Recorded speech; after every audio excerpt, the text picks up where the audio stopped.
Good evening everyone, and you're joining me from Planet Coaster at the moment. Of course we are going to transition into Planet Coaster in just a minute, but I feel like this episode should start from Alton Towers outside Wicker Man.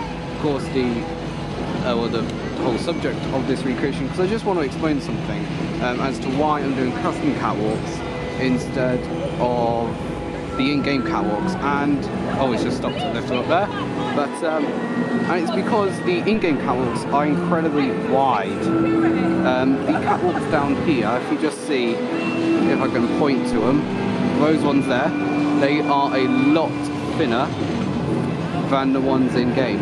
So got to do custom. It's going to take a while. The work you're seeing in this episode is the work I've done all week, because it does take so long. There it goes. A bit loud today.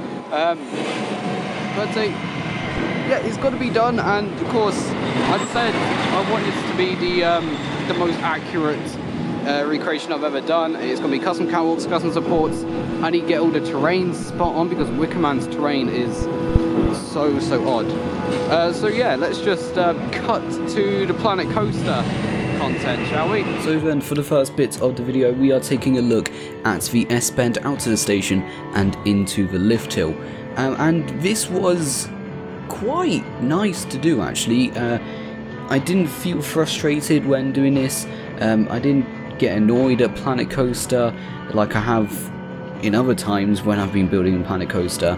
I suppose it's because this recreation is like a fresh start, really. There's no lag, there's no problems, it's just nice, really. It definitely did take a while though. I think this S-bend alone took about 5 days to do, because it's so much work, there's so many pieces. This catwalk, this bit of the catwalk and the lift hill catwalk combined together is already up to 8,000 pieces. I knew the piece count for this was going to be high because I'm doing so many custom things, but in the end I think it's worth it. These look so much better than the in-game catwalks. They actually look 3D, you have those grooves that actually pop out, whereas the in-game catwalks are flat.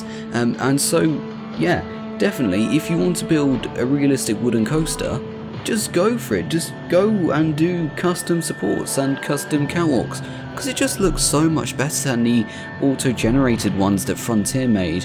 It does look better. Yes, piece count goes up. Yes, it's very time consuming, but the final product is so much better if you just do custom stuff. Anyway, let's talk about what pieces I've actually used for these catwalks. So for the path that goes on each side of the track, the actual wooden path bit, whatever you want to call it, I used wooden planks for the base, and then beams for the grooves that you step on. What are they? Are they grooves? I don't know.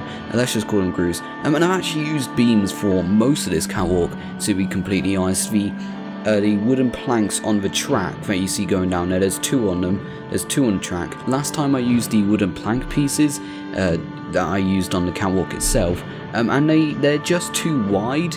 I looked back at the POV, and the ones in POV are actually quite thin, so I just ended up using beams. Those are beams once again.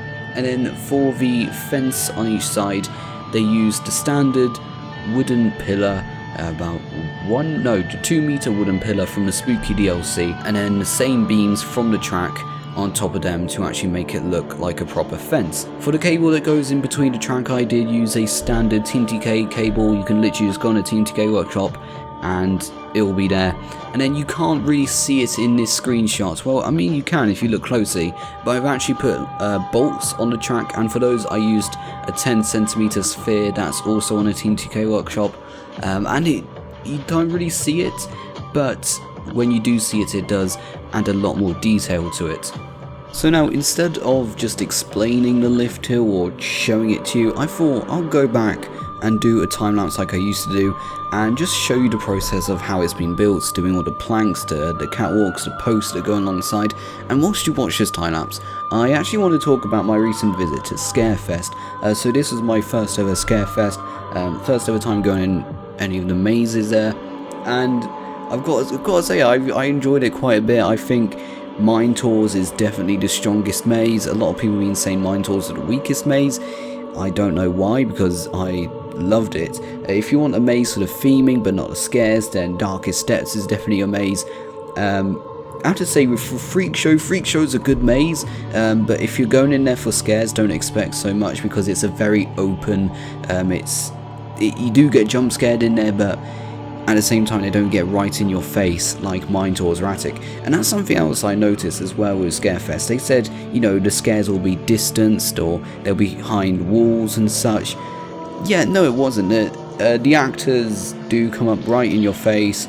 There's no social distancing in the maze at all, apart from being distant from the group in front of you and the group behind you. Yes, you do go in there alone with your group, which I really like, to be honest. But if you're on your own, God help you. I think we saw someone from Towers Times go into Freak Show alone. Now they're Towers Times, they've probably done mazes hundreds of times, but still, I wouldn't want to go into a scare maze alone. Maybe Darkest Depths, because Darkest Depths isn't that scary, but any of the other three, no. Anyway, as I was saying, yeah, so the mazes are still very tight, they're not really spacious, especially Mine Tours and Attic, and the actors will get really up close in your face. So if you're a bit uncomfortable with that, maybe you're not comfortable with people not social distancing, and then yeah, the scare mazes aren't for you this year, because the actors will not distance themselves from you. The only thing that's different this year is that they've got face masks and they don't touch you. That's the only difference, really. And in terms of everything else in Scarefest, with the night rides, of course, we did Smiler, which was on an hour's queue, which took on most of the nights, unfortunately, but I think it was worth it. It was definitely one of the best rides I've had on Smiler.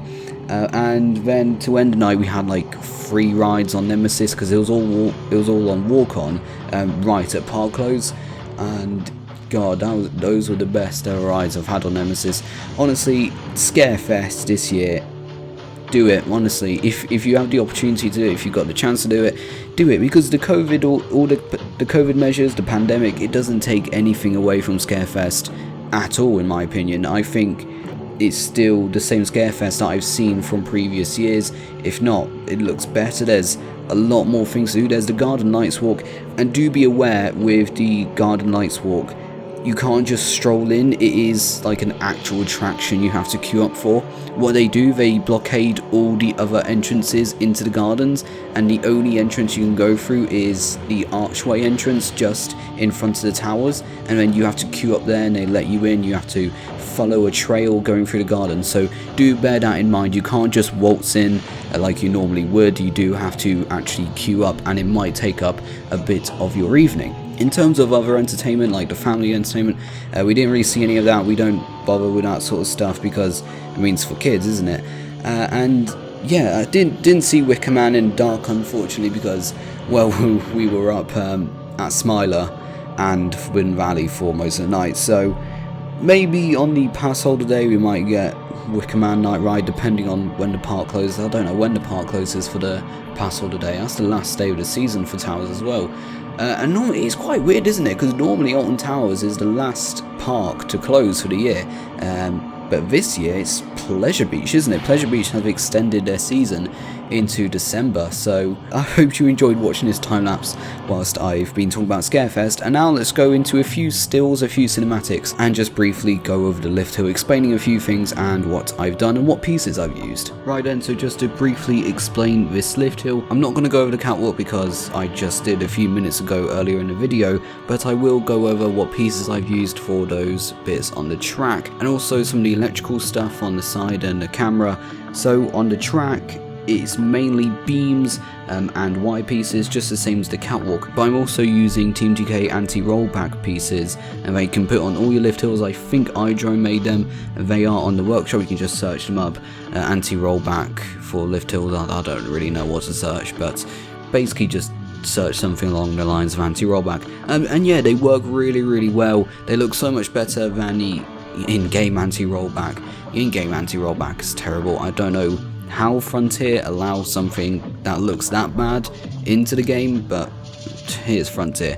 For the electrical boxes that go on the right side lift hill, I just use standard Team TK electrical boxes that I found.